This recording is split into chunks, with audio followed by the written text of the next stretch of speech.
Boa noite, professor.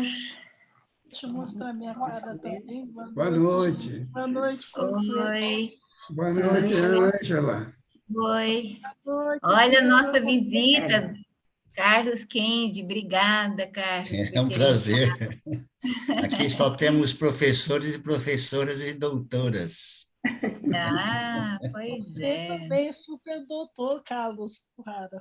com certeza. Né, Harumi?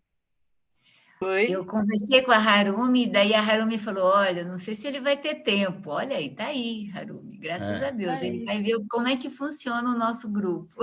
É É um um grupo grupo É de, uma um honra grupo realmente. de seu peso. Não, na verdade, a gente se une com uma coisa bem light, você vai ver, um bate-papo super descontraído, que não é Isso é bom. constrangedor para ninguém, sabe? A gente Então, está aqui para aprender também, né? com certeza, cada um deu uma sugestão e é por isso que ficou muito interessante o formato. Obrigado pelo convite aí. Ah, olha os convidados aqui. Doutor, como vai? Tudo bem? Não, Doutor Dário, muito obrigada, doutor Dário. Quantas pessoas. Ah, sabe quem é boa? Cristina, você consegue vendo as presenças e ir anunciando, por favor? Já está gravando, não é? Entrou agora o presidente do Okinawa Kendin Kai, Takara-san. Então, vamos lá. Então, a Cristina começa, então, a live, né, para depois já ir registrando as presenças. Por favor, cada um que trouxe um convidado, por favor, apresente seus convidados. Então, vamos começar com a Cristina, que é a apresentadora desde o início desta nossa live, a quem agradeço. Vamos dar início, então, a mais uma live com a palavra Cristina Basile. Obrigada, Consuelo. Boa noite a todos.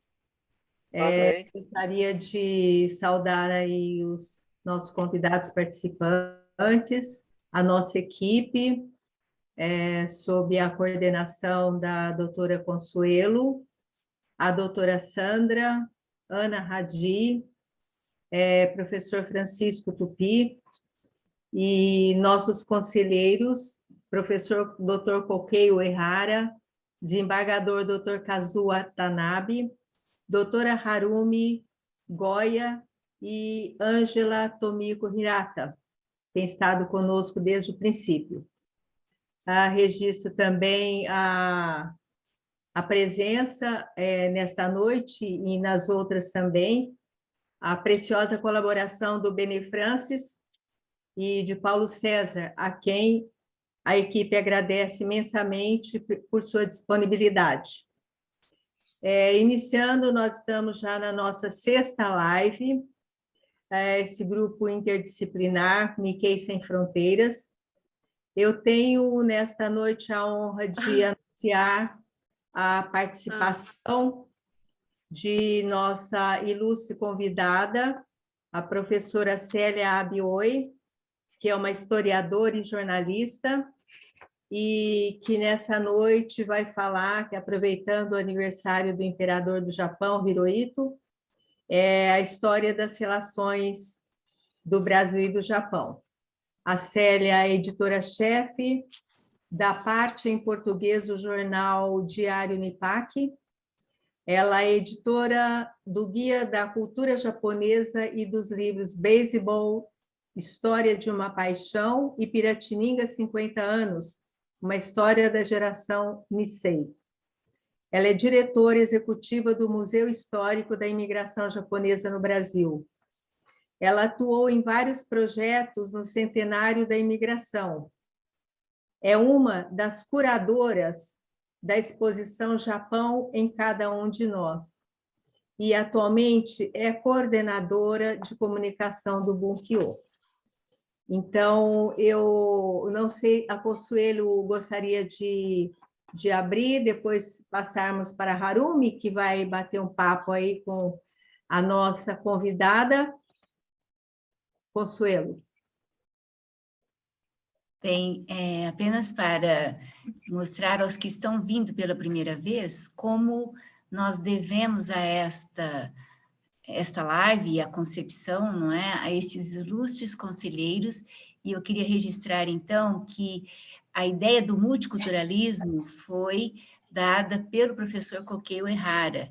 Quando ele atuou pela Unesco, ele trouxe uma grande experiência e disse da importância do Brasil ser um país multicultural e também com muitas raças aqui, de tal sorte que nós deveríamos explorar isso, principalmente em relação aos Nikkeis que aqui chegaram, não é, no início do século passado. Então, nós começamos a live no dia do Nikkei, que é 18 de junho, comemorado, e a data da chegada do navio Kassato Maru.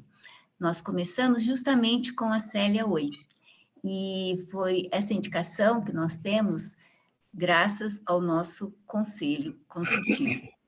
Os temas também são sugeridos e agradeço muito a inspiração que nos é dada, a cultura que nos é passada, porque nós somos, eu, Sandra, Cristina, de uma geração mais nova, e aqui reunimos várias gerações, né? Isto dá uma diferença, uma grande importância para estas lives com muita cultura, muito conhecimento, e o doutor Kazu, né, que sempre é inovador, ele vai nos sugerindo e, pelo visto, nós vamos mudar um pouco para a próxima live, porque ele quer mostrar uma outra característica importante da sociedade japonesa, que é a ideia da coletividade e, por isso mesmo, talvez já trataremos do cooperativismo, né? Então, é muito variada a gama de temas que são tratados. É a nossa sexta live, como foi dito. Eu só quero agradecer, estamos agregando mais contribuições, então quero registrar aqui a presença do Carlos Kendi Fukuhara, que é uma pessoa muito conhecida na nossa colônia, ele tem uma importância pelos seus relacionamentos, pela forma como ele valoriza cada representante, não é, da nossa colônia nos diferentes setores. Então, todos nós somos uma integração. E esta força, né, que nos une torna um grande diferencial. Então, os nossos convidados, cada live são diferenciados.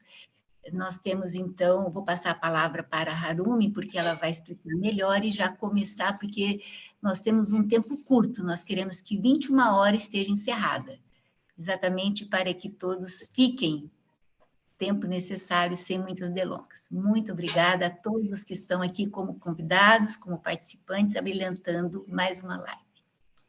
Harumi, com você. Boa noite, senhoras e senhores. Estou vendo que temos convidados muito ilustres aqui. Ministro Shigeaki Ueki, bem-vindo à nossa live, é uma honra. O Carlos já cumprimentei. Tem pessoas da Associação Okinawa também. Kanashiro-san, bem-vindo. Vanessa Shiroma, bem-vindos. Muito obrigada pelo prestígio da live. Essa live de hoje é em homenagem ao imperador Showa, que no dia 29 de abril costumava se comemorar aniversário do imperador. Então, a Célia, a nossa historiadora, a professora Célia, ela vai fazer a palestra dela e a gente vai perguntando as dúvidas para a professora Célia. Com a professora Célia, com a palavra, por favor.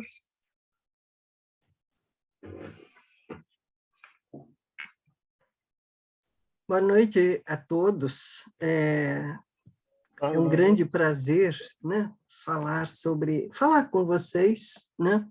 Gostaria que essa palestra que a gente está falando sobre a figura do imperador, o símbolo do imperador e os imigrantes japoneses no Brasil, fosse uma conversa e que eu acho que todos nós, descendentes de japoneses, né, tem um comentário, uma passagem, uma vivência relacionada com esse símbolo da família imperial. Portanto, vocês fiquem à vontade para, enfim, para falar, para comentar e perguntar.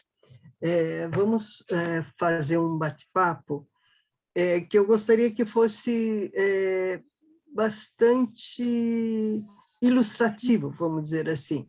Eu fiz eu juntei algumas fotos, colecionei, fui buscar nos livros algumas fotos relacionadas ao imperador e à família imperial, né? E à comunidade japonesa. Nós temos essa primeira imagem sobre o mapa do estado de São Paulo, que eu acho que é importante para a gente ter uma ideia, né, da localização, primeiramente, da imigração japonesa.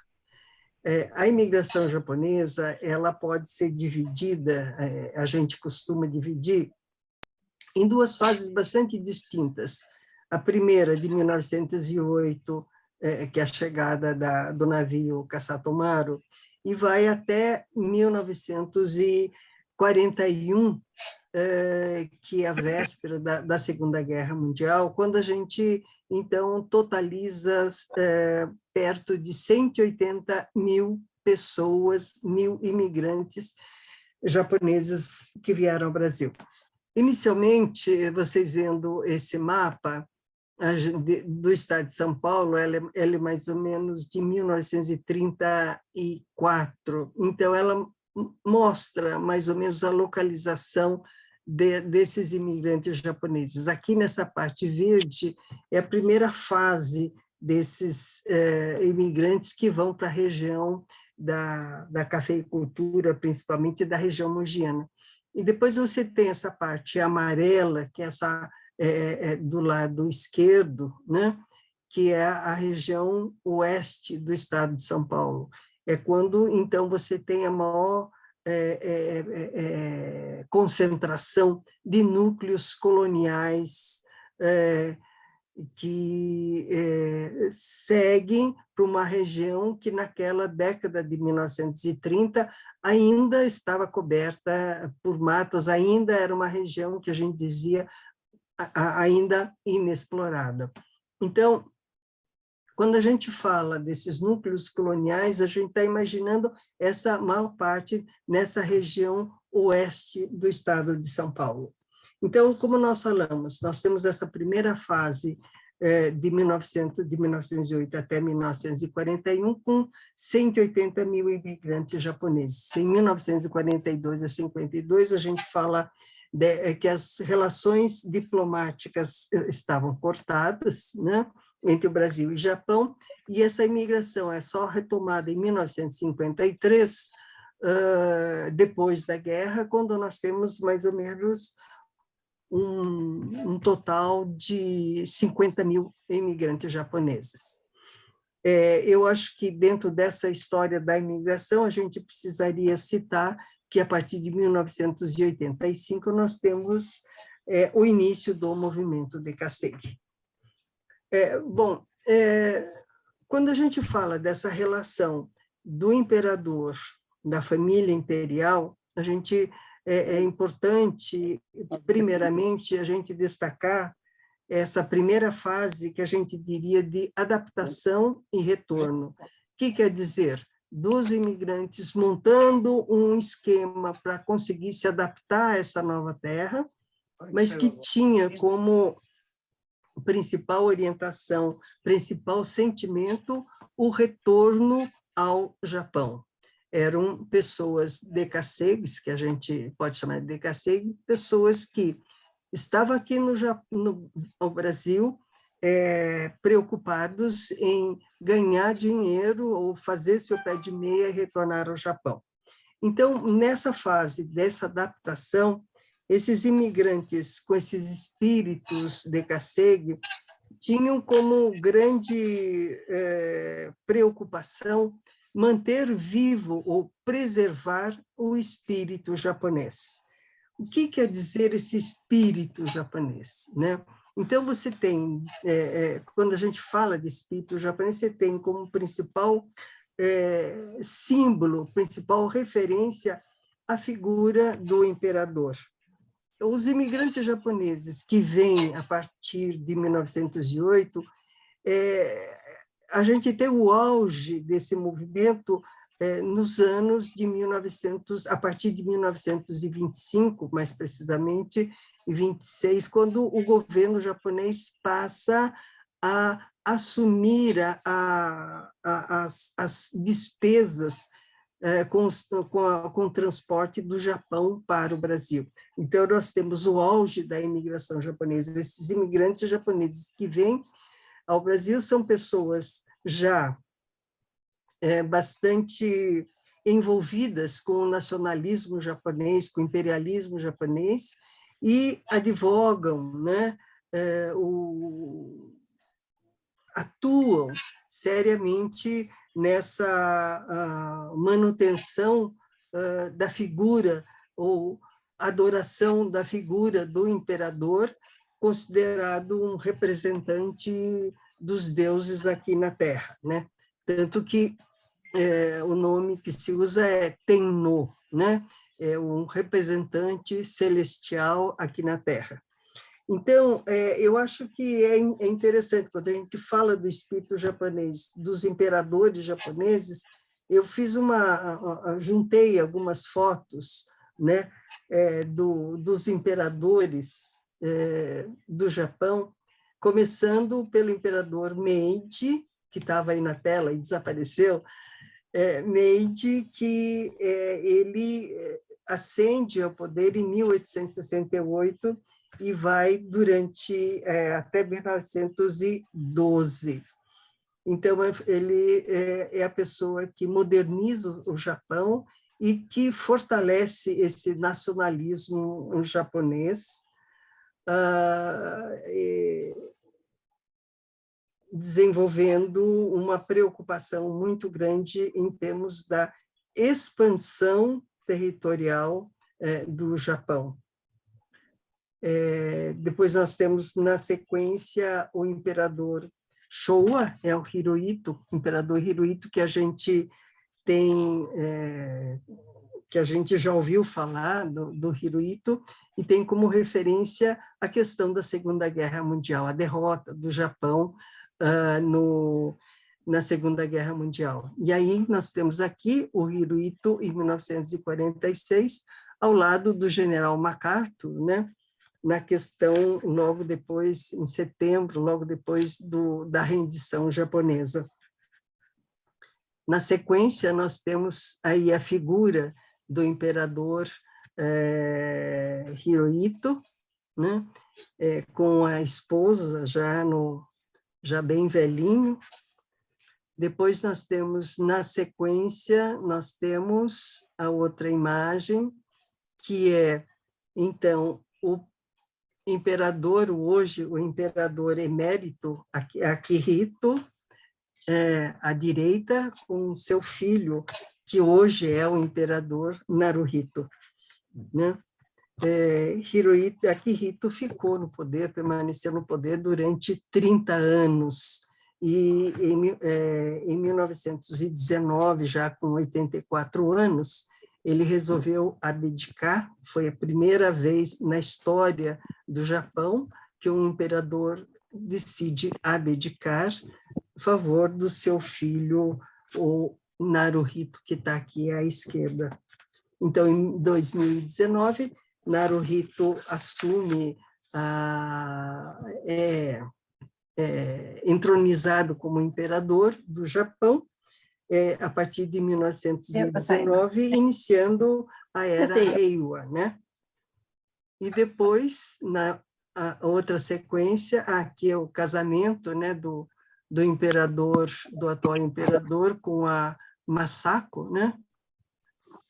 É interessante a gente destacar a roupa da imperatriz Masako, né? Que veste um kimono de 12 camadas, chamado Junihitoe, que pesa alguma coisa como 20 quilos, né? Bom, mas na sequência, vamos para a sequência, senão acho que não vai dar tempo para a gente falar. Aqui nós temos o irmão do atual presidente, que é o atual imperador, que é o Akishino, né, casado com a princesa Kiko, e esse garotinho aqui do centro é o novo, ou é o príncipe, será o príncipe herdeiro do trono japonês, o príncipe Hisahito. Hoje, acho que ele deve estar com 10, 12 anos. Tem uma foto dele na sequência. Aí, olha como ele é bonitinho, né? Bom, então, passado essa sequência de imperador e de figuras de imagem, eu gostaria de falar um pouco sobre essa figura do imperador, a figura como símbolo dos japoneses aqui no Brasil, que tinham como objetivo retornar ao Japão depois de um certo tempo, né? Então, eles tentavam manter aqui como súditos fiéis desse império japonês. O antropólogo Takashi Maeyama fala no imperador como símbolo da niponicidade, né? Aqui entre os imigrantes japoneses. Sobre essa niponicidade, a gente tem assim uma manifestação muito importante que acontecia durante o aniversário do imperador, que no caso o imperador Showa, que acontecia então no dia 29 de abril. Nós temos aqui, por exemplo, essa foto bem representativa. Em cima vocês podem perceber que está escrito Escola Santa Lourdes. Toda essa comemoração que se fazia em relação ao aniversário do imperador era feito na escola de língua japonesa, né? Então, a língua japonesa era um local onde você colocava seus filhos para que eles se mantivessem, para eles aprendessem a língua japonesa, a cultura japonesa, continuassem como os leais súditos do Império Japonês. Então, o Tenkyosetsu, o dia do aniversário do imperador, era comemorado na escola, de manhã. Então, você tinha uma solenidade, né, em que, nessa solenidade, se lia, além de todas as reverências em relação ao imperador, também se lia o que a gente chama de Kyoiku Chokugo, que era o édito do imperial sobre a educação, onde era uma manifestação de lealdade dos súditos em relação ao imperador. Então, aqui nessa foto, por exemplo, a gente tem as bandeiras, né? E vocês percebem que toda a colônia, vamos supor, todo o núcleo reunido para a comemoração. Então, você tem desde as crianças, né, as senhoras, e depois os jovens, e todos bem vestidos, solenemente bem vestidos, né? Então, era, vamos supor, a solenidade mais importante na comunidade a ser reverenciada. Temos a próxima foto. Então, aqui, novamente, né, vocês podem perceber na frente da escola as duas bandeiras, né, todos, inclusive, de terno e gravata, as crianças bem vestidas, as crianças de calçados, né, para esse dia solene da comunidade, do núcleo colonial. Vamos para a próxima foto. Aqui uma foto interessante, né, que você tem aqui o pai, né, de chapéu, de paletó, e as duas crianças aqui de chapéu, bem vestidas, E aqui você tem até uma boneca, né, que faz parte da foto. É uma foto interessante, eu acho que nesse momento solene se fazia questão também de fotografar essas pessoas, essas famílias bem vestidas, e, de repente, mandar para o Japão como recordação, né?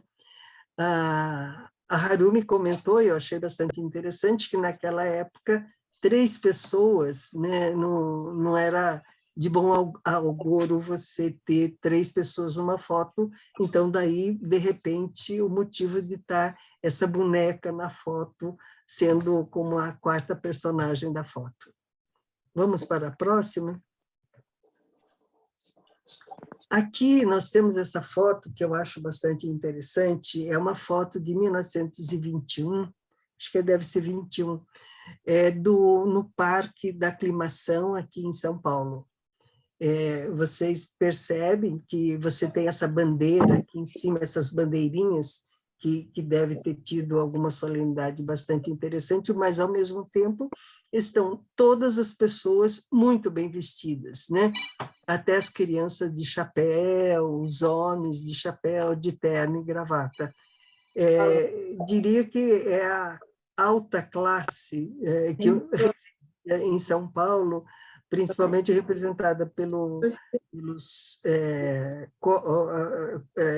consulado, comerciantes, enfim, as pessoas que eram consideradas de representativas da comunidade japonesa, que residia em São Paulo.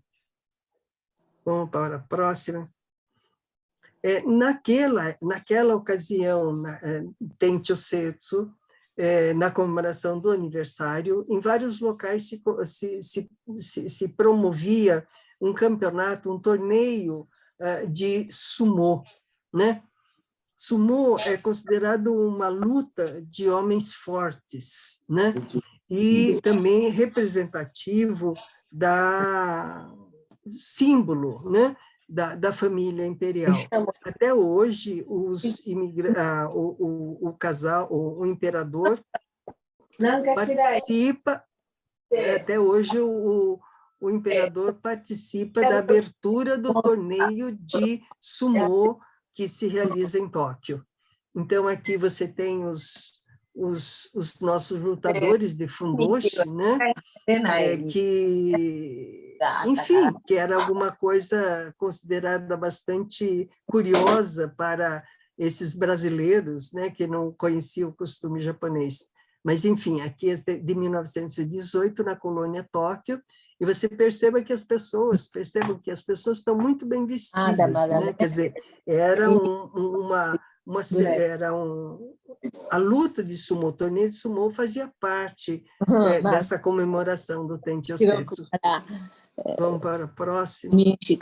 Então, além do Tencho Setsu, né, até além do torneio no Tencho Setsu, além do sumô, você também promovia o undokai. Muitos locais promoviam essa confraternização poliesportiva, né? Que até hoje a gente ainda, várias associações ainda mantêm esse undokai, mas inicialmente esse undokai ele era realizado comemorando então esse aniversário do imperador. Na próxima temos mais uma outra foto.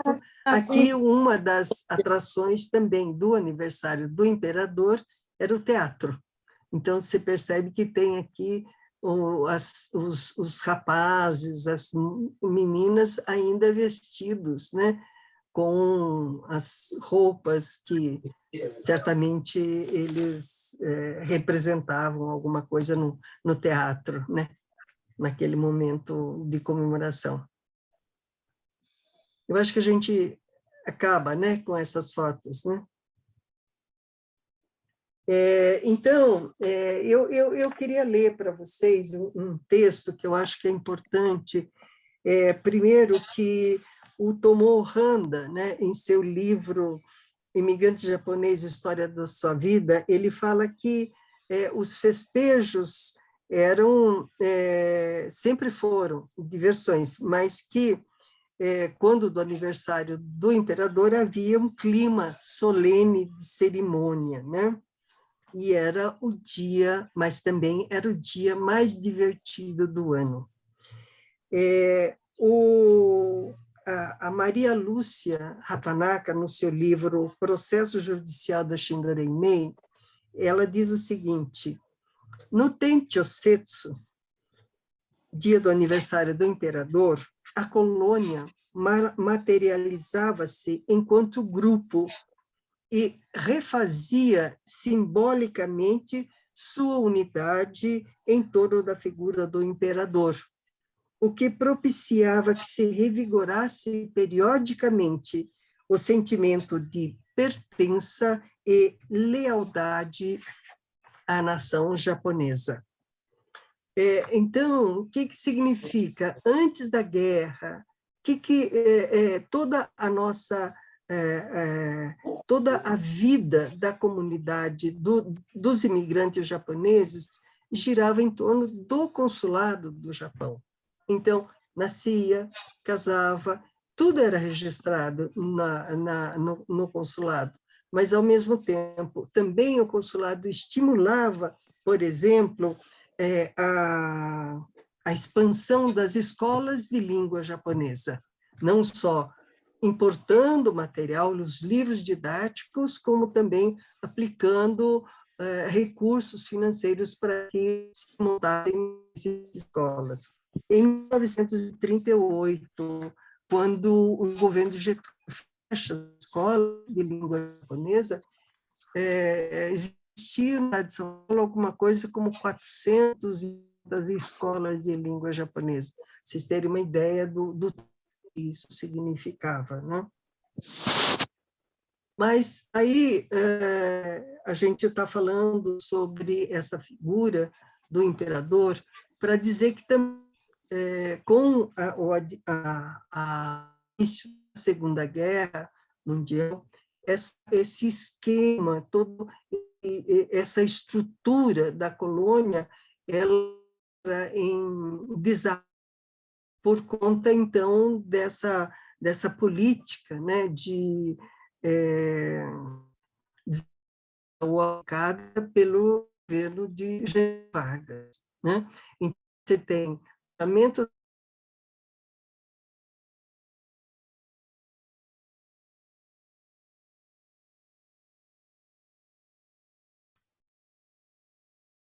anos, a proibição das entidades, das entidades estrangeiras, associações de estrangeiros, significa que a comunidade organizava em torno da associação perde a sua.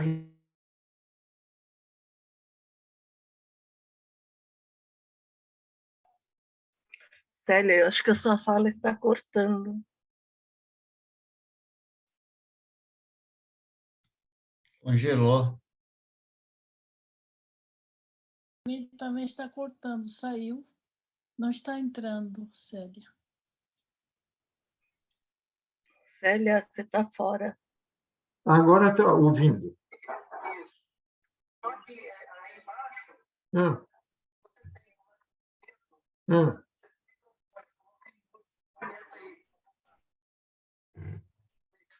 Tá bom.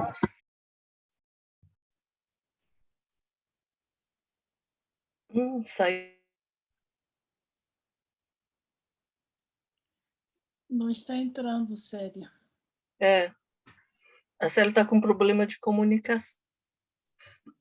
Mas, enquanto ela não vê, vamos recordar a nossa infância, Carlos.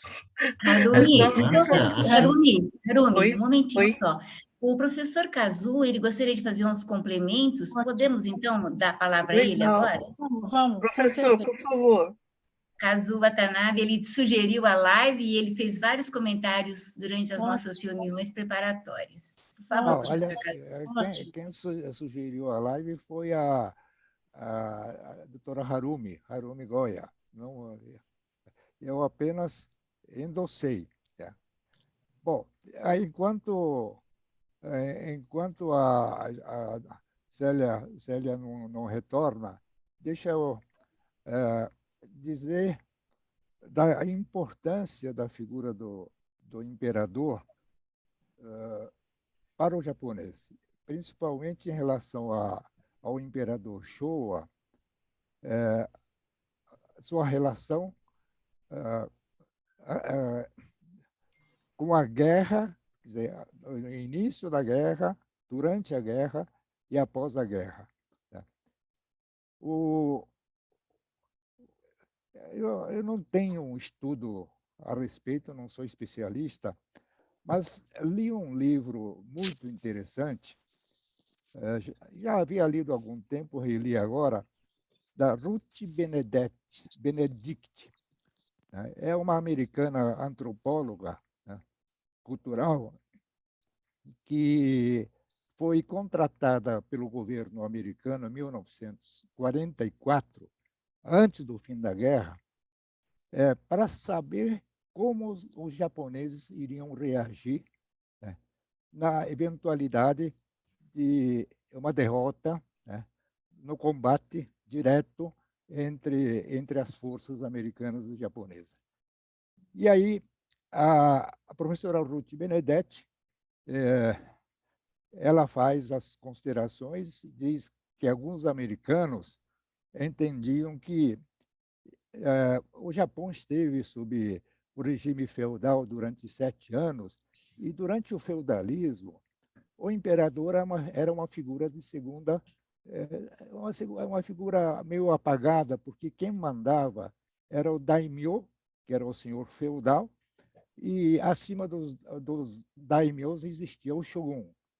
Então, os japoneses deviam mais obediência ao daimyo, né, e depois do daimyo seria ao shogun. E ao imperador era uma terceira categoria. Então, eles achavam que os analistas, né, americanos, que a figura do imperador não era importante, mas como os militares aproveitaram a figura do imperador para entrar na guerra, né, e fazer com que o povo apoiasse esse movimento belicoso, alguns americanos achavam que deviam destruir a figura do imperador. Era exatamente o imperador Showa. Mas a Ruth Benedict, ela faz o estudo dos japoneses sob aspecto cultural. Quais os valores culturais que predominam no Japão? E faz uma análise bonita sobre Giri, On, etc., todos os valores que os japoneses têm. E ela chega à conclusão de que a figura do imperador, apesar do período feudal, era ainda símbolo símbolo do povo japonês. E essa conclusão é reforçada com a Revolução Meiji, quando o imperador recupera a sua posição de destaque, acaba com o feudalismo, né, e isso aconteceu em 1868. Né, e daí para cá, o imperador tem realmente uma projeção extraordinária, e durante a guerra, ou antes da guerra, o imperador era muito respeitado. E os militares aproveitaram esse respeito para convencer o povo a dar apoio ao movimento que eles tinham em mente, que era exatamente declarar a guerra, entrar na guerra. Bom, recentemente descobriram não, foi dada a publicidade um diário que ele escrevia com NHK até fez uma entrevista com jornalistas, e ali ele dá a entender, e ainda não está totalmente publicado, porque parece que não está aberto, mas não para o público em geral. Eu recebi hoje a tradução dessa entrevista, e ali ele diz de um certo arrependimento e uma certa desobediência dos militares. Isso revela que o imperador Showa, por ele, não queria guerra. Quer dizer, essa é a minha percepção, e como não sou estudioso, eu não posso dizer nada a respeito. E aí, a Ruth Benedict, ela analisa, inclusive, a guerra estava em curso e havia alguns japoneses que haviam sido feitos prisioneiros em algumas batalhas. E aí ela notou o seguinte, que os soldados japoneses, né, que foram feitos prisioneiros, nenhum deles falava mal do imperador. Todos falavam mal dos generais, né, dos militares. Só um ou dois de milhares que foram presos, né, feitos prisioneiros, falavam mal do imperador.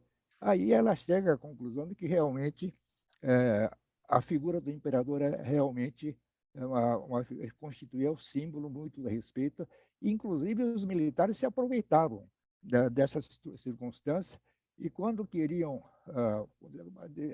numa situação mais difícil, distribuíam cigarro aos soldados e diziam, é presente do imperador. E os soldados, né, agradeciam muito a esse presente, porque o imperador estava dando consideração a eles, etc. Bom, essa é durante a guerra, e após a guerra, o imperador Showa, aliás, foi ele que declarou a rendição. Não fosse ele, os generais não iriam jamais admitir a rendição. E o povo aceitou. Esse é o ponto importante da análise da Ruth Benedict. Ela diz que os valores culturais japoneses atuaram de tal forma que aceitaram a palavra do imperador, a rendição do imperador, né? E a mentalidade formada pelos valores culturais levavam a essa aceitação. E em seguida vem a ocupação americana, e os americanos chegaram à conclusão de que o método de ocupação em relação ao Japão não deveria ser o mesmo aplicado na Alemanha, né? Porque os valores culturais eram diferentes. E aí a decisão do comando foi no sentido de preservar os governos locais e fazer com que esses governos locais, sob a orientação do comando, né, comando geral dos militares americanos, né, fizessem a reconstituição do povo, a reconstituição do país. E aí tem algumas circunstâncias interessantes. Por exemplo, o general MacArthur, quer dizer, um gesto do imperador Showa que foi extremamente importante, né, para mostrar o modo dele pensar, do japonês pensar, foi o fato de quem primeiro fez a visita oficial foi o imperador ao MacArthur, e não o general MacArthur ao imperador. Quer dizer, essa é a posição de humildade que o imperador Showa mostrou, né, admitindo a derrota e procurando esse entendimento para a reconstrução do país, diz a Ruth Benedict que foi extremamente importante, quer dizer, a manutenção da figura do imperador após a derrota do Japão na Segunda Guerra. E um outro fato interessante é que pediram ao imperador Showa que declarasse, que admitisse publicamente o seu caráter humano, que dissesse que não tinha caráter divino, que não era descendente. E o general, o imperador, teria dito, eu fico muito constrangido em admitir uma coisa que eu não tenho. O conceito de divindade que o japonês tem não é o mesmo conceito de divindade que os ocidentais têm. Então, mas mesmo assim, o general MacArthur insistiu e o imperador Showa aceita fazer a declaração. E no Ano Novo, acho que logo após a ocupação, ele faz o discurso admitindo esse fato, só que ele pede que mande recorte de todos os jornais do mundo que publicasse a notícia para saber como o mundo iria ver a declaração que ele fez. Ele leu o resumo que recebeu do quartel do general MacArthur e diz a Ruth Benedict que ele ficou muito satisfeito com a repercussão boa que teve. Enfim, a importância do do imperador Showa durante a guerra, no momento da rendição e durante a reconstrução do Japão, eu fiquei sumamente convencido com esse estudo feito por uma antropóloga americana. É isso que eu gostaria de acrescentar à brilhante exposição da Célia, que ainda vai continuar, né? E são essas as pequenas considerações, eu não sou especialista nenhum no assunto. Obrigado pela atenção a todos.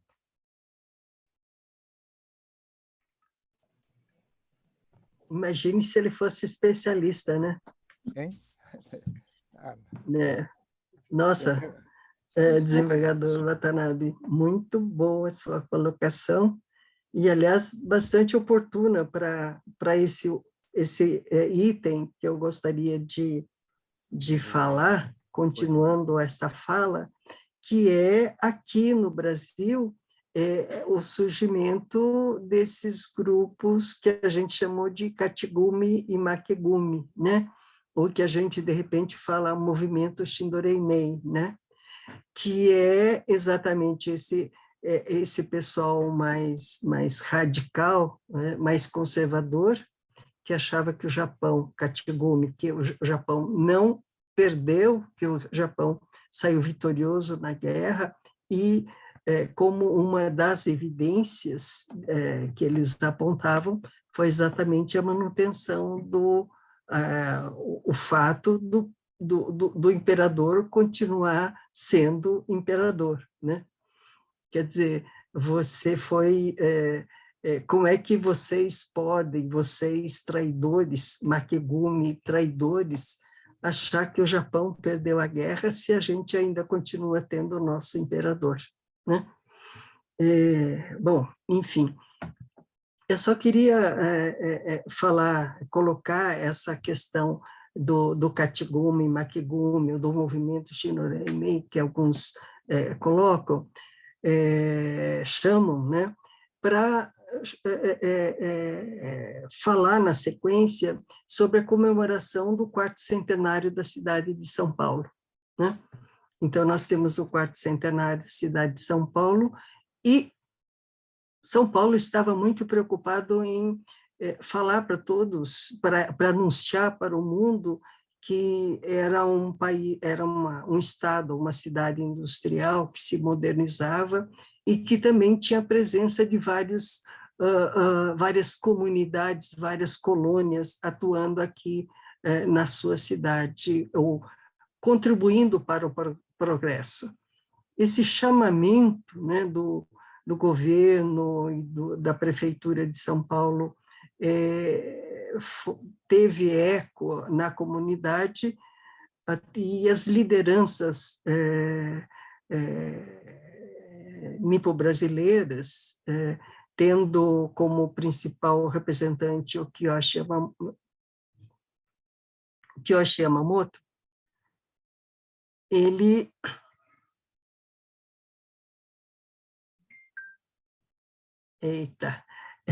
então, nós temos o Kiyoshi Yamamoto que vai, então,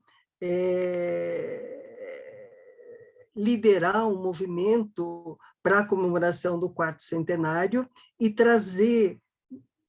tornar mais próxima o Japão do Brasil, tentando incentivar esse intercâmbio entre os dois países. Então, você tem, por exemplo, como exemplo e como símbolo, a construção do pavilhão japonês no Parque do Ibirapuera. Ao mesmo tempo, em 54, quando você termina a comemoração, essas mesmas lideranças veem a necessidade de continuar com essa organização, porque 4 anos depois você estaria comemorando, então, os 50 anos da imigração japonesa, né? Então, quem iria, então, coordenar essa festividade que teria, então, uma abrangência muito maior do que simplesmente a cidade de São Paulo. Então, é o momento que, em 1955, você tem a fundação da Sociedade Paulista de Cultura Japonesa, que é hoje o Bunkyo. Em 1958, então, você tem a comemoração dos 50 anos, e você tem, pela primeira vez, a visita, então, de um representante da família, de membros da família imperial.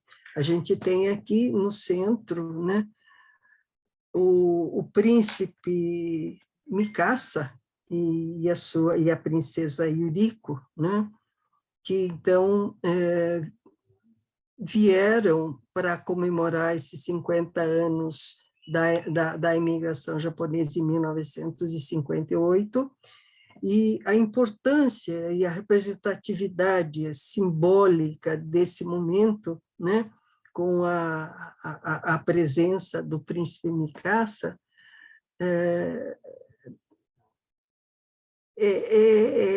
cria, inaugura, né, vamos dizer, inicia o que a gente pode chamar de diplomacia imperial, né? Então, o que acontece? Essa primeira visita de um membro da família imperial, e o Mikasa, ele é irmão do imperador Showa, o irmão do Hirohito, né? Então, essa diplomacia imperial vai se repetir, ou tem se repetido até hoje, com a participação, a presença da família, de algum membro da família imperial em datas marcantes da comunidade nipo-brasileira. A gente percebe uma preocupação muito grande em estabelecer essa empatia, né, com esses imigrantes japoneses. Aí a grande pergunta também, que eles, em todas as visitas, a preocupação em demonstrar a gratidão, né, pela comunidade, pelo trabalho da comunidade, pelo esforço da comunidade, né? A gente tem, eu fiz uma coleta de imagens, né, que a gente começa aqui com a visita do príncipe Mikasa em 1958, aí nós temos na sequência, Benê, você poderia passar a sequência, a visita do então príncipe herdeiro Akihito Michiko, isso foi em 1967, na entrada do Bunkyo, né? Essa pessoa que está aqui ao lado é o Kunito Miyasaka, então presidente do Bunkyo. Então nós temos o casal chegando aqui em 1967. Depois, na sequência, nós temos aqui uma cena da visita do príncipe herdeiro em 1978, quando da visita a Londrina. Em 1978, eles vêm para comemorar os 70 anos da imigração japonesa aqui do Brasil. Na sequência, aqui a entrada, a chegada do então príncipe herdeiro ao estádio do Pacaembu, onde foi feita a comemoração oficial, né, dos 70 anos da imigração japonesa, com a presença de mais ou menos 70 mil pessoas. Aí o príncipe herdeiro, juntamente com o presidente da República, o general Geisel. Vamos na sequência. Em 1982, o príncipe Naruhito, né, que está aqui diante da linguiça, né, do churrasco, ele faz sua primeira visita oficial ao exterior, né, E o Brasil, então, foi escolhido para receber, então, a visita do príncipe Naruhito. Naruhito, que hoje é o imperador. Vamos na sequência. 1986, a visita do príncipe Hitachi, 1986. Aqui é um momento que ele foi visitar o Enkyo, Beneficência Nipo Brasileira. O príncipe Hitachi é o irmão do imperador benemérito Akihito. Vamos na sequência. A próxima foto, a próxima imagem, a gente tem a presença do Fumihito, que é o príncipe Akishino, né? Na saída também do estádio do Pacaembu, onde houve a comemoração dos 80 anos da imigração japonesa. Vamos na sequência. Na sequência, a gente tem a visita da princesa Sayako no Mato Grosso, quando ela foi conhecer o Pantanal. Na sequência, vamos lá na outra imagem. Aqui a visita já como na qualidade de imperadores, né? O Akihito e a Michiko conversando, então, com o então presidente da República, Fernando Henrique Cardoso, e a primeira-dama, Dona Ruth. Na sequência, aqui nós temos uma foto que eu acho bastante simpática, né? Os dois, o casal, sorrindo junto ao lado da artista plástica Tomi Otaki, num evento na USP, a inauguração desse monumento aqui que está na frente deles. Vamos na sequência? Na sequência aqui, em 2008, nós temos aqui a comemoração do centenário da imigração japonesa. Nós tivemos a visita do então príncipe herdeiro Naruhito. Esse daqui é durante um evento comemorativo no Sambódromo, e a pessoa que discursa é o professor Kokei, né? Está aqui no centro, aqui sentado o príncipe herdeiro Naruhito. Isso em 2008. Na sequência, a próxima foto, a gente tem um evento comemorativo no Bunkyo, né? Durante a visita do príncipe Akishino e a princesa Kiko, né? E temos aqui a saudação, no momento da saudação, a presidente do Bunkyo fazendo a sua saudação ao casal de príncipe, que é a dona Harumi Goya. Vamos na sequência. Aqui é a última imagem, que é a visita da princesa Mako em 2018, quando da comemoração dos 110 anos da imigração japonesa. Enfim, eu acho que a gente poderia encerrar a nossa conversa por aqui, né? E agradecer muito a atenção dos senhores e pedir desculpas pela minha internet, que resolveu desaparecer, me tirar do ar, vamos dizer assim. Mas, enfim, eu acho que qual foi hoje a preocupação de mostrar, nesse primeiro momento, né, os imigrantes japoneses que atuaram como legítimos, ou tentaram atuar como legítimos representantes do Império do Sol Nascente, né? Honrar o nome do imperador, né? E adotá-lo ou honrá-lo como símbolo da sua niponicidade, ou seja, dele como japonês, como espírito japonês. E nesse segundo momento, né, da diplomacia imperial, que tenta criar essa empatia com a comunidade e com o Brasil, sempre tentando intensificar esse relacionamento entre os dois países, sempre demonstrando essa gratidão em relação ao Brasil e em relação aos esforços da comunidade japonesa, nipo-brasileira. Agradeço muito a atenção dos senhores e será que a gente tem tempo para algum bate-papo, algum comentário? Acredito Enfim. que sim. Primeiro, quero fazer uma observação, Célia. Quem conhece Carlos Kendi Fukuhara, acho que viu no fundo de quase todas as fotos da visita da família imperial a presença dele. O Carlos deve ter participado da maioria da visita da família imperial, então ele tem histórias para contar também. E também quero fazer outra observação. Este ano de 2022, a província de Okinawa foi devolvida ao Japão em 1972. Na Segunda Guerra Mundial, a província de Okinawa foi, como é que se fala?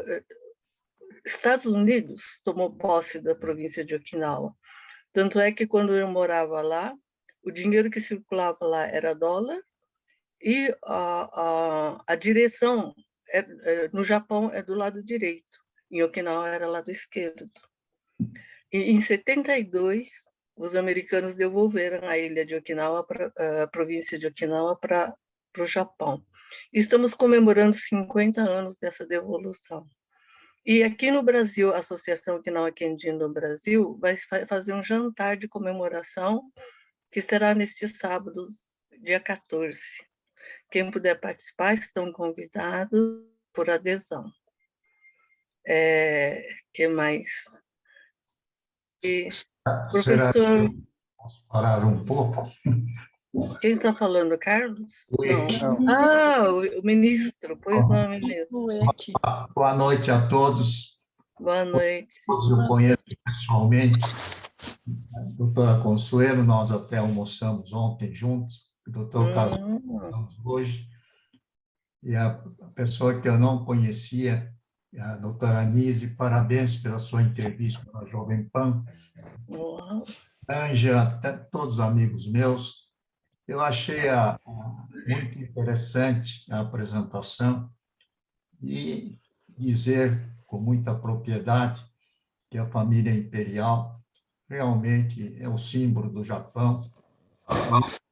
E não somente Showa, mas todos os demais, com exceção, obviamente, porque era no início da imigração, o Meiji, o imperador Meiji e Taisho, praticamente acompanharam de longe a imigração japonesa ao Brasil.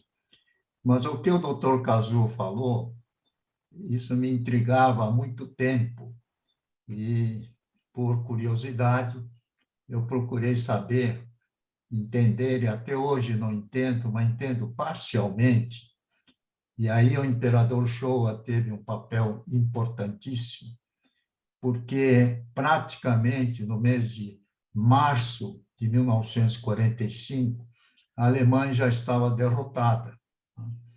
E as tropas aliadas do lado oeste e do lado leste, as tropas da União Soviética avançando para Berlim, e a Alemanha já praticamente destruída.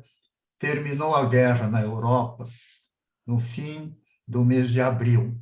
No começo de maio, Hitler se suicidou, né? E a guerra estava terminada. E, no caso do Japão, eu não conseguia entender por que o Japão, naquela ocasião, não negociou a paz com os aliados. Continuaram lutando, procuraram lutar até o último soldado, né? E aí não conseguia entender, e confesso que até hoje eu não entendo como é que a guerra, depois de 45, continuou até 15 de agosto de 1945. E o número de civis e soldados japoneses que morreram na Segunda Guerra, praticamente mais de 2/3 morreram nesses 4, 5 meses do fim da guerra. E teve um livro que hoje, almoçando com o Dr. Kazu, eu li esse livro no ano 2000, porque esse livro ganhou o prêmio Pulitzer dos Estados Unidos, e o título do livro é Hirohito. Me chamou a atenção e eu li, emprestei esse livro para o Márcio, quis emprestar para o Kazu, mas Kazu, eu não sei, eu falei que você podia levar, mas nesse livro entendi muitas razões que levaram o Japão a continuar lutando e morrendo, inclusive sofrendo 2 bombas atômicas. E, mais ou menos, nesse livro, conta o seguinte: havia vários militares fanáticos, né? Sempre os militares têm os moderados e os fanáticos. Os fanáticos não informavam corretamente o que estava acontecendo durante a guerra para o imperador. E continuaram lutando, e os Estados Unidos, quando invadiram Okinawa, por exemplo, nunca pensaram que crianças iriam lutar contra soldados dispostos a morrerem pelo seu país. E fizeram um cálculo de que para conquistar o Honshu, Kyushu Honshu, iam morrer milhões de soldados norte-americanos. E eu acho que o lançamento da bomba atômica, né, foi por causa desse fanatismo dos militares radicais que não queriam se render. Um ou outro tentaram, e usaram, procuraram a embaixada dos países neutros para procurar os aliados da guerra e negociarem um acordo de paz. Mas não conseguiram, não tiveram êxito, e os aliados exigiam a rendição incondicional. Quando lançaram isso, a bomba atômica, os radicais militares de Tóquio mandaram engenheiros, cientistas para Hiroshima e trouxeram e disseram que realmente a bomba era devastadora, mas que era perfeitamente suportável. E isso daí prevaleceu, e os Estados Unidos, logo depois, lançaram outra bomba em Nagasaki. E anunciou em Washington que 5 dias depois ia lançar bomba em Tóquio, tá? Que seria número de vítimas seria muito maior.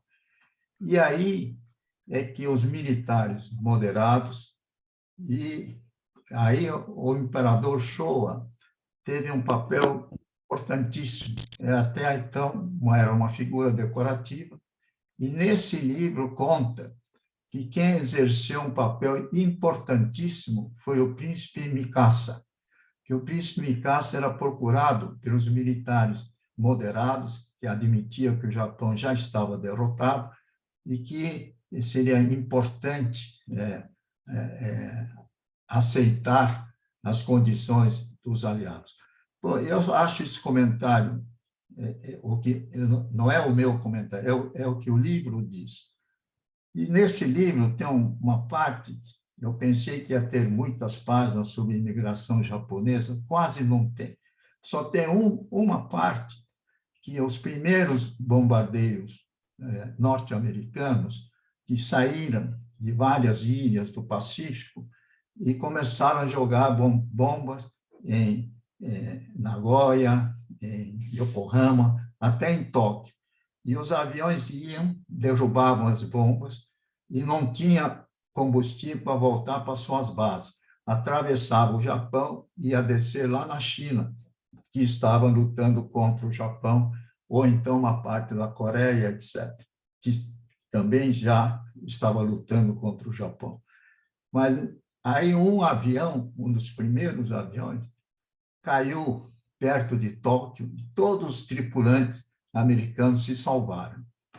Esses tripulantes foram condenados à morte por fuzilamento, e aí, esse livro diz que o imperador interferiu e comutou a pena, como agora o Bolsonaro acabou de fazer com o deputado Daniel Silveira, comutou a pena de fuzilamento para pena perpétua, e aí ele diz que ele fez isso preocupado com os imigrantes japoneses que estavam em vários países do Ocidente, que estavam junto com os aliados. Essa é a única passagem que eu me lembro desse livro, mas eu acho que um livro que ganhou o prêmio Pulitzer, foi best-seller no ano 2000, e quem estiver interessado, acho que vale a pena ler, porque explica muito. Agora, só para terminar, não sei se você se lembra, acho que qualquer se lembra do cônsul Tanaka, né? Que foi em São Paulo, cônsul geral, e ele, depois do Brasil, ele foi ser embaixador do Japão na Espanha. Eu, inclusive, tive a oportunidade de receber, quando eu estava na Espanha, convite dele para jantar, mas depois encontrei várias vezes, e conversando com ele, foi durante o governo do primeiro-ministro Hashimoto que o imperador Showa morreu, né? Acho que ele morreu, foi no fim do Império Soviético, quando caiu o Muro de Berlim, acho que foi em 1989, e morreu o imperador, e, surpreendentemente, o único país do mundo que decretou luta oficial de 3 dias foi Cuba. E aí, o primeiro-ministro Hashimoto encarregou, eu acho que foi o embaixador Tanaka, para levar uma carta pessoal dele, primeiro-ministro do Japão, para Fidel Castro. E que ele teve a oportunidade de ter uma longa conversa com Fidel Castro, e ele perguntou ao Fidel Castro qual foi o motivo dele ter decretado luto de 3 dias com a morte do imperador Showa.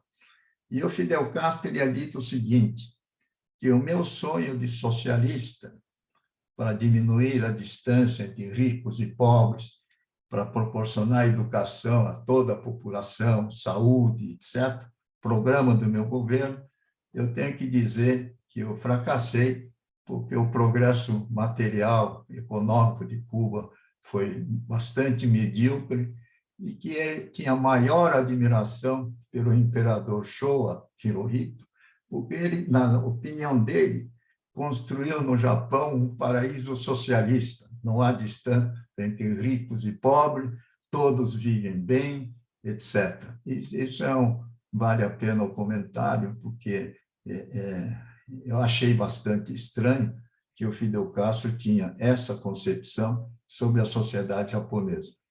E, para concluir, todos estão sabendo, acompanhando essa guerra terrível entre Rússia e Ucrânia, por causa disso, uma inflação terrível no mundo inteiro, não é só no Brasil, e todos os países do mundo, até a Alemanha, que tinha juros negativos de 0,5%, aumentou a taxa de juros para 1%, título de 10 anos, mas o único país que mantém a taxa de juros lá embaixo é 0,25% para título de 10 anos, é o Japão.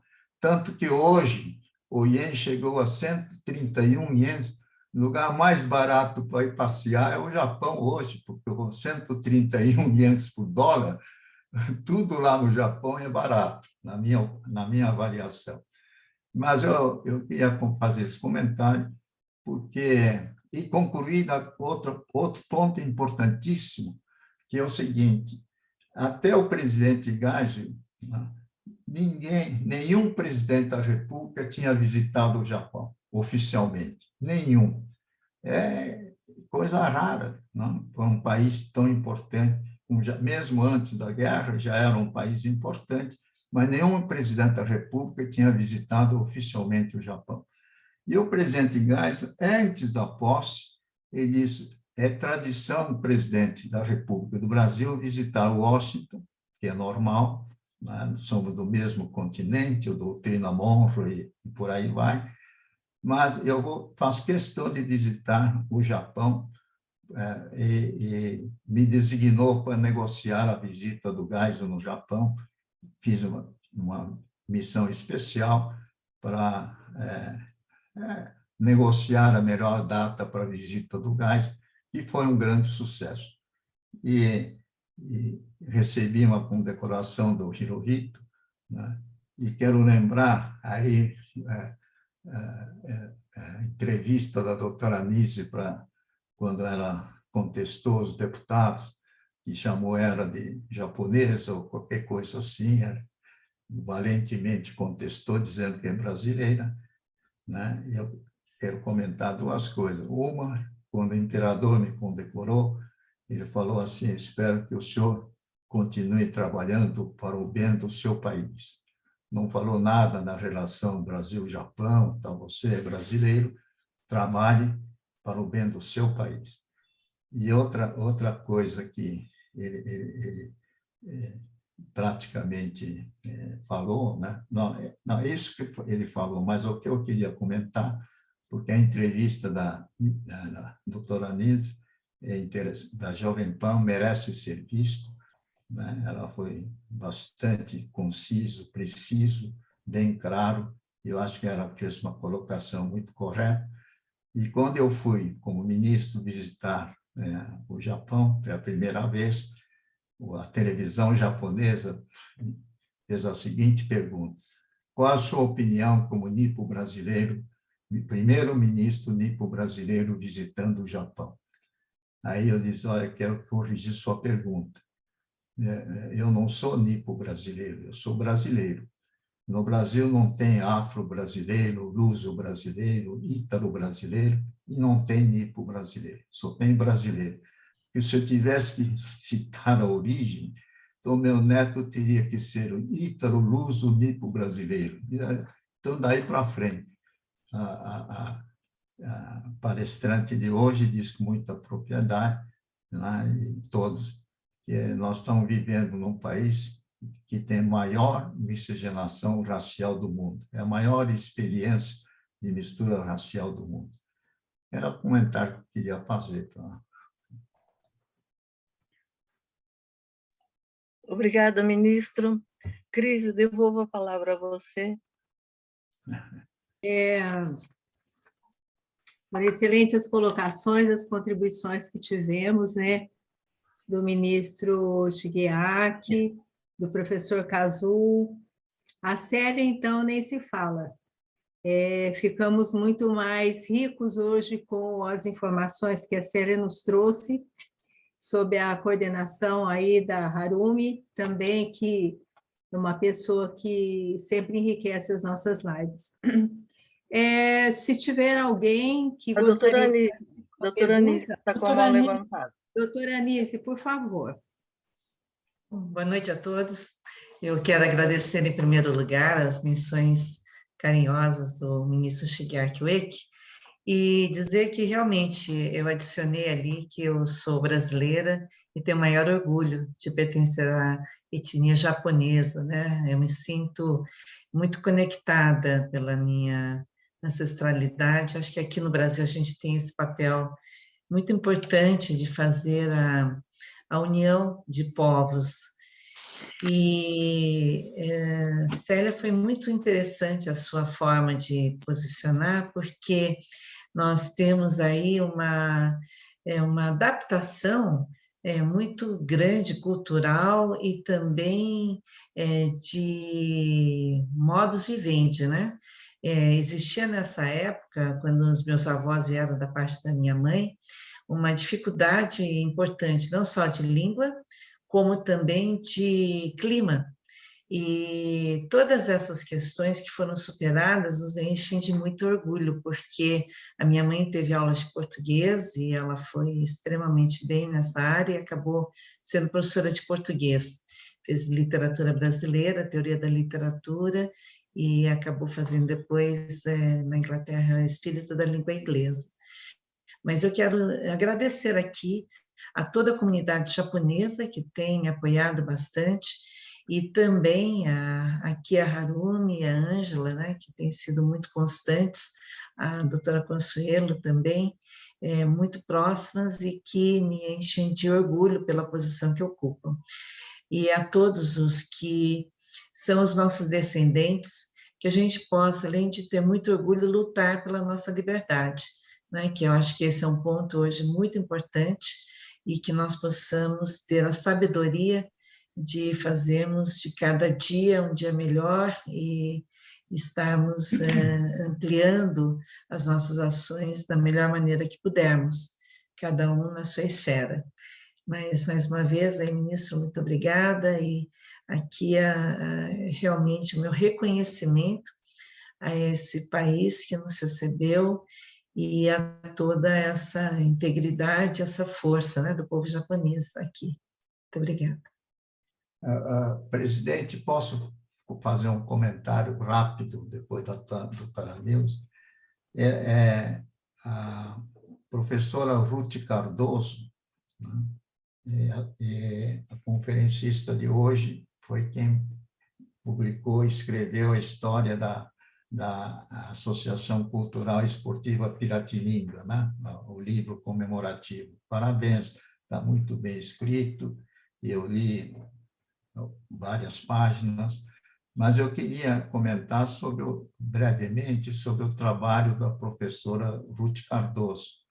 Ela foi membro do Conselho Consultivo, né? Conselho de Curadores da FECAP, onde eu e Kazu somos membros hoje, porque nós estudamos na FECAP, fizemos curso colegial na FECAP, mas a doutora Ruth Cardoso fez uma síntese da imigração japonesa com muita propriedade, né?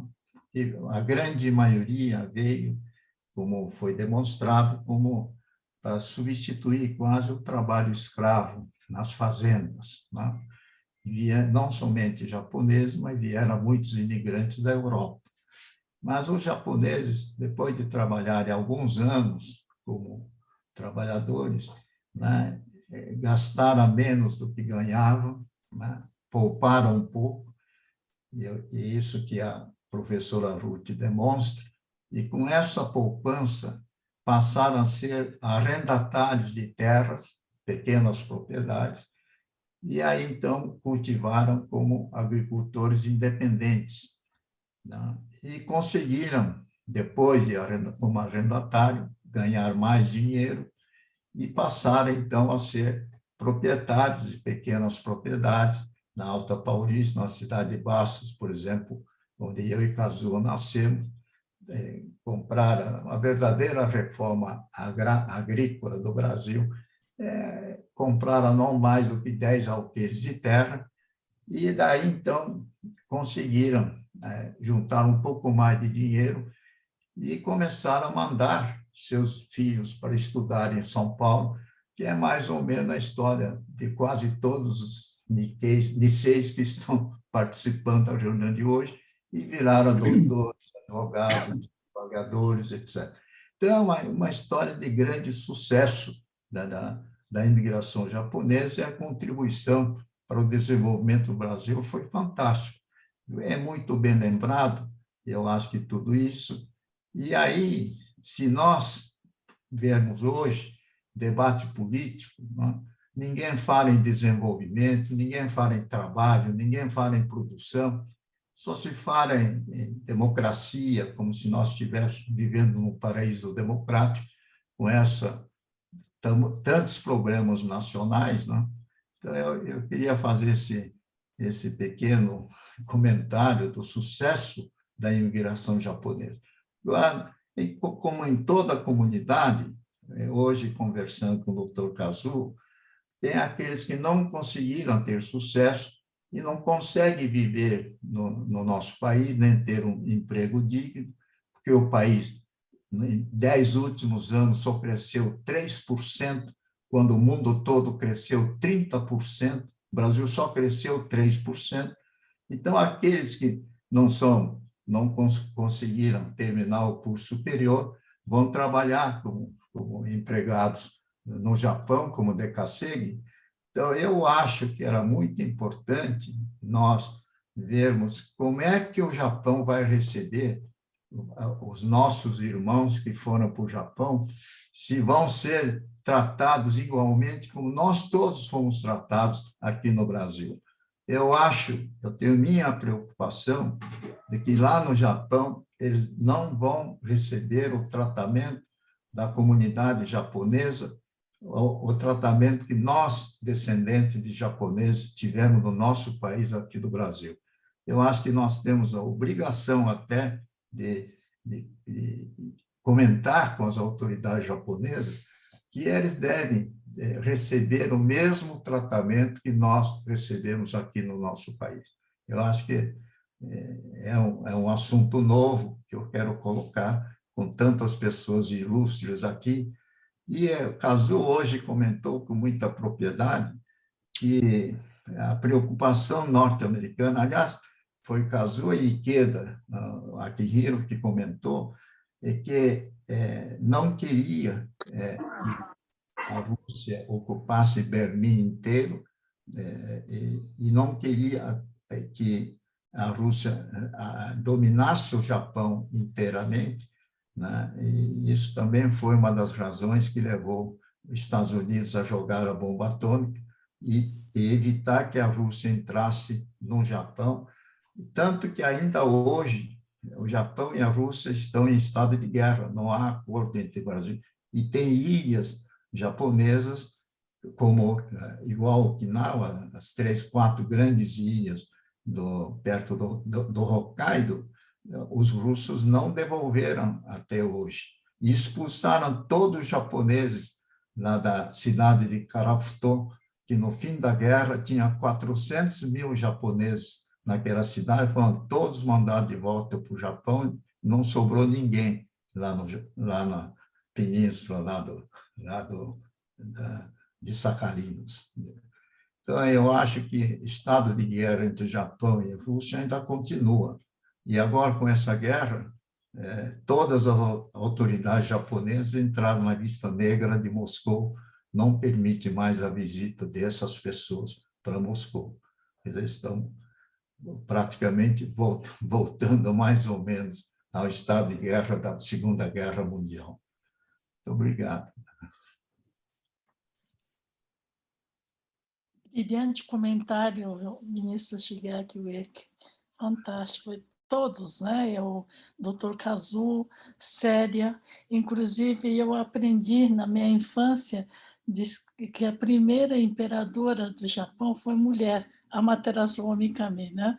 Então, parece que veio a única linhagem da Amaterasu Mikami e que entrou a imperatriz Michiko, né? Que foi uma plebeia. Depois, agora, a imperadora Masako. Não sei se essa história confere, mas isso que eu aprendi quando eu estive também no Japão.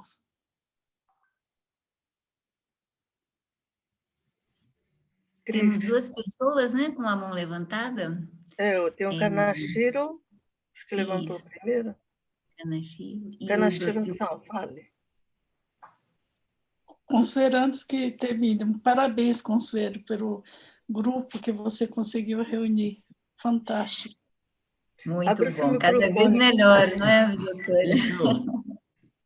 Por favor. Tá. Boa noite a todos, a todas. Muito obrigado pela oportunidade, brilhante apresentação, e é um grande privilégio aí de tantos ilustres aí. Recentemente fiz uma pesquisa de mestrado na área de educação, né? Onde eu fiz o meu projeto de pesquisa foi das escolas japonesas no período anterior à Segunda Guerra, né? Onde justamente funcionava com dupla escolarização e ocorria as escolas japonesas eram um centro de culto ao imperador.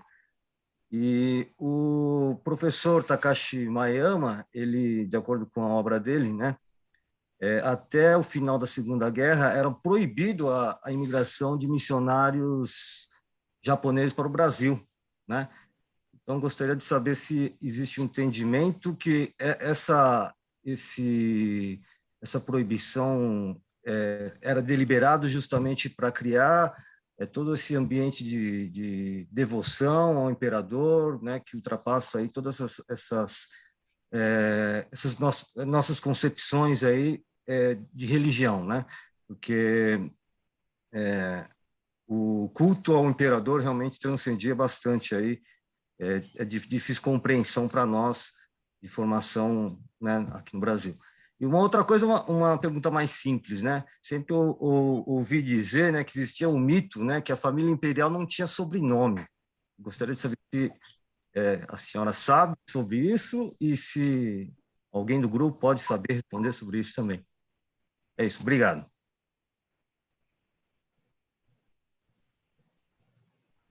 Posso responder agora? Pode, Se alguém também quiser responder. Enfim, eu acho que em relação à devoção ao imperador, de você proibir a imigração, ou a vinda, ou a prática de outras religiões que não fosse o cristianismo, ou a religião cristã, eu acho que tem duas coisas, né? Primeiro, que existia uma preocupação das companhias de imigração fazer com que essa integração fosse o mais rápido possível à sociedade brasileira. Ou seja, você entrar com outras religiões diferentes aqui no Brasil, você poderia entrar em choque com a religião cristã, que era dominante no país, né?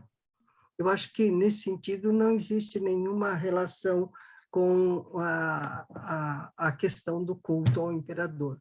Por outro lado, também era uma questão aceita, de certa forma, pelos imigrantes japoneses, porque eles diziam, vamos retornar para o Japão. Nós estamos vivendo, pelo menos até a Segunda Guerra Mundial, estamos vivendo uma vida provisória. Então, os nossos antepassados, os nossos altares, tudo ficou lá no Japão e logo a gente vai retornar ao Japão. Então, nesse sentido, o imperador, o culto ao imperador, aparece como uma representatividade dele, como uma coisa, vamos supor, um simbolismo, um símbolo, né, dele enquanto japonês. Né? Quer dizer, então, não vou trazer os meus antepassados para essa terra, que eu vou ficar um pouco aqui por pouco tempo e logo eu retorno ao Japão.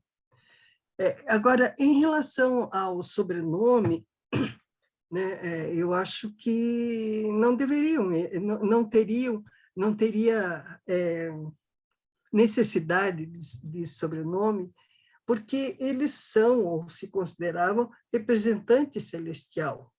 Ele vai ser o único naquele momento, né? Então, tanto que no Japão se fala o imperador, você nem precisa falar imperador Akihito, é o imperador, que todo mundo sabe que é o Akihito. E tanto que depois, agora, você fala em Hirohito, né? Imperador Hirohito. Depois que ele morreu, ele virou imperador Showa. Só. Né? Quer dizer, não tem sobrenome, ele não tem carteira de identidade. Recentemente, em 1985, o imperador Akihito pediu para que o motorista dele obedecesse o sinal de trânsito, que foi visto como uma coisa muito exuberante por parte do imperador. Né? Não sei se eu consegui responder a sua pergunta. Sim, claramente, professora. Obrigado, muito obrigado. Sobrenome, não é? Napoleão não tem sobrenome, Rainha Elizabeth, né? Czar da Rússia. Eu não conheço um imperador que tenha sobrenome. Né? O Kaiser... Do Brasil, né? O imperador do Brasil teve. Não, tem um nome da família, né? Orleans e Bragança e tal, mas é Dom Pedro I, Dom Pedro II, Dom João VI, né? eu acho que sobrenome de imperador, a não ser que o Kazuo saiba, eu não conheço sobrenome de imperador. O Napoleão tinha 5 nomes, 6 nomes, mas quando virou rei, monarca, virou Napoleão, né? Eu acho que cada imperador adota o nome para o seu período de regência, né? Por exemplo, a nova era, essa era atual, Reiwa, adotou seu nome Reiwa. O imperador Hirohito adotou o nome Showa, que não é sobrenome, mas quer dizer, é o nome daquele reinado, do período que ele, né? Então, o mesmo Meiji, enfim, todos eles tinham um nome. Sobrenome seria Watanabe. Seria uma Mas dinastia, né? Dinastia Showa. Agora É dinastia Showa, dinastia Reiwa, né? Isso, exatamente. Mas em relação à proibição, existe um estudo, eu recebi recentemente, até um pesquisador, Nikkei, ele fez um trabalho, ele está circulando, né, mostrando a proibição na Constituição de 46, acho que foi de 46 ou 37, por um voto, não passou a proibição da imigração japonesa. Foi por voto de Minerva, né? Mas por que era contra? Porque havia na sociedade brasileira um movimento para esbranquiçar a população. Porque, em razão da formação do povo brasileiro, a predominância era de mestiços. Então, os brancos, né, tinham um grupo de eugenistas, né, queriam fazer a seleção, queriam esbranquiçar a raça branca, predomínio da raça branca, e aí uma das causas era essa proibição. Outra proibição, uma justificativa, é de que os japoneses eram difíceis de assimilação. Essa era um dos fundamentos, mas no fundo eu acho que era um movimento eugenista, de esbranquiçamento da população. Felizmente, não ganhou essa ala que defendia esse ponto de vista, né?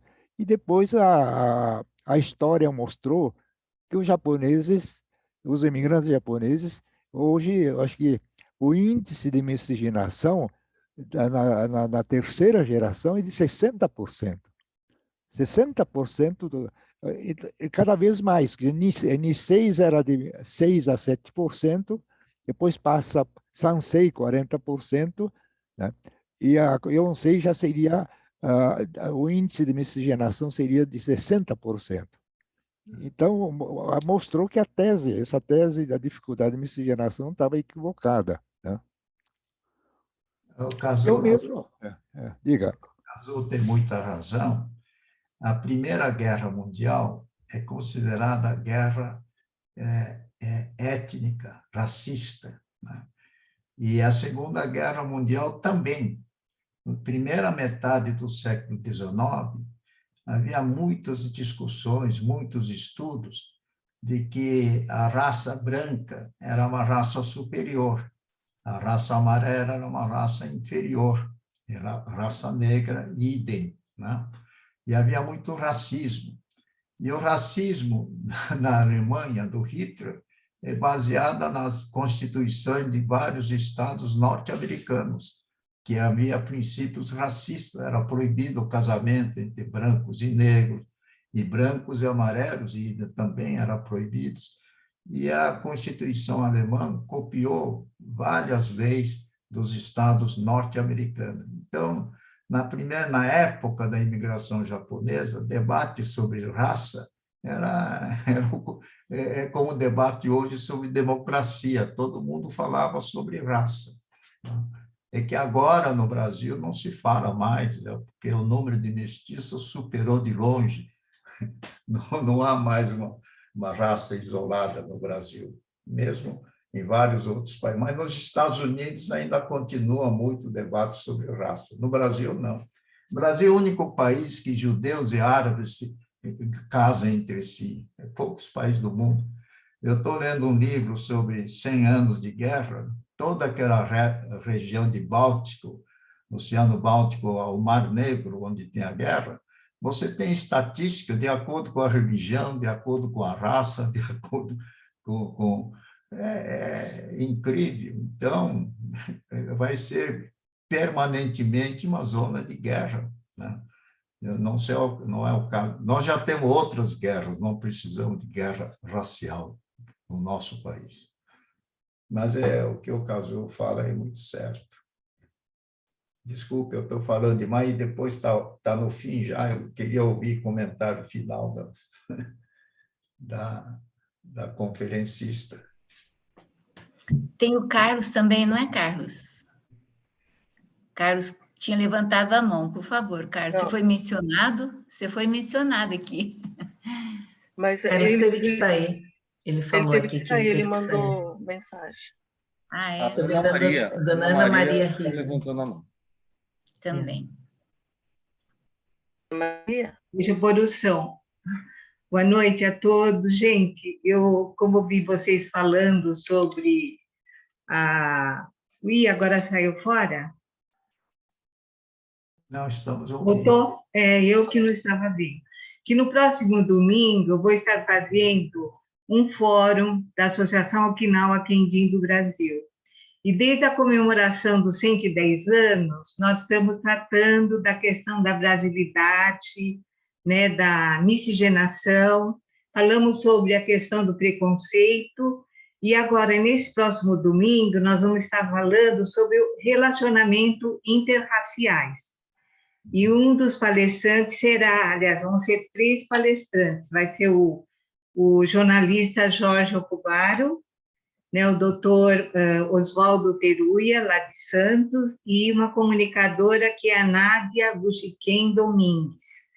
Então, para quem estiver interessado, entrar no YouTube, na AOKB-CCOB, é a Associação Okinawa Kenjin do Brasil, Centro Cultural Okinawa do Brasil.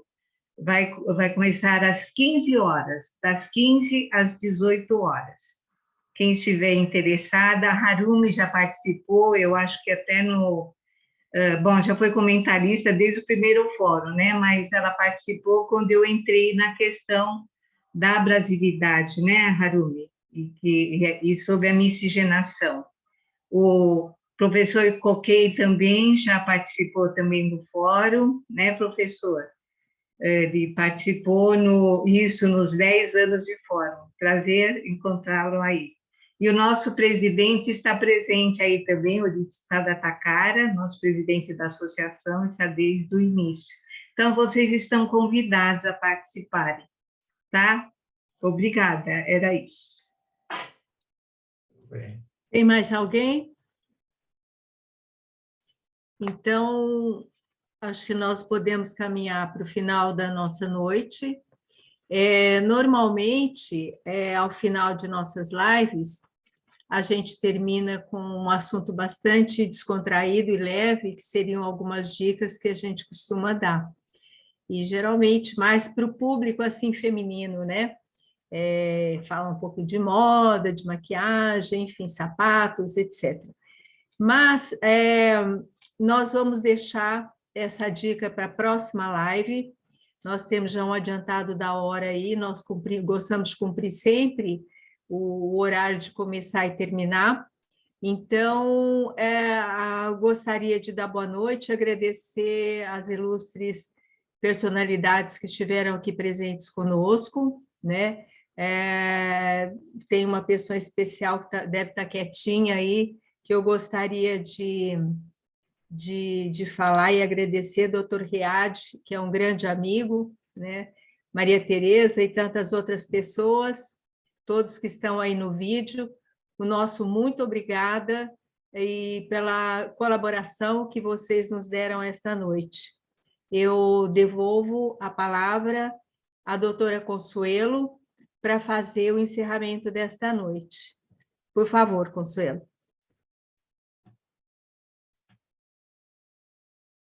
Avançamos um pouquinho, não é, Cris? Mas valeu muito a pena.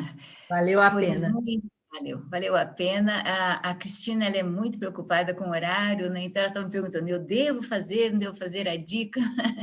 Mas, enfim, esta oportunidade foi única, né? Reunir tantas pessoas que leem, conhecem. Vejam só, Cris, como eles têm conhecimento desses livros todos, né? Que aprofundam esses estudos específicos sobre a imigração, a relação e os impactos.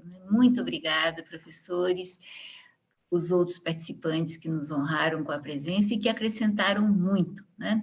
Respeitando o Dr. Coquet, que disse que não gostaria de falar, mas um dia o professor Coquet também nos dará os seus depoimentos, tá, professor Coquet? A gente fica esperando aqui pacientemente. Muito obrigada pela presença de todos. E até a próxima live, que será sobre cooperativismo, e aí, com certeza, o protagonista será o Dr. Kazuo Watanabe, né, Dr. Kazuo?